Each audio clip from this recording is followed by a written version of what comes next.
Hello শিক্ষার্থীবৃন্দ, কেমন আছো সবাই? গত ক্লাসে আমি আলোচনা করেছিলাম একের ক নাম্বার অঙ্ক নিয়ে অনুশীলনী 4.2-এর। আজকে আলোচনা করব একের খ নাম্বার অঙ্ক নিয়ে, যেটা হচ্ছে মান নির্ণয় করো এর অন্তর্ভুক্ত। আর কিসের মান নির্ণয় করতে হবে? লগ 5 বেস ঘন 5, অর্থাৎ 5 ঘন মানে 5-এর উপর ঘনমূল দেওয়া আছে, এটার মান নির্ণয় করার জন্য বলা হয়েছে। এবার এটা সমাধানটা আমরা দেখে নেব।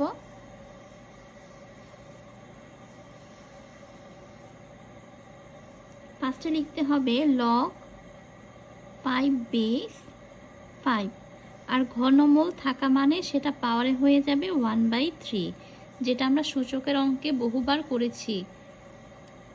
এবার পাওয়ারে যেটা আছে মানে 1/3 পাওয়ারে দেওয়া, তো 1/3 হচ্ছে লগের সামনে চলে আসবে, অর্থাৎ 1/3 লিখবো, তারপর লিখবো লগ 5 বেস 5, দেন 1/3 লিখবো আর লগ 5 বেস 5, এটার মান কিন্তু 1।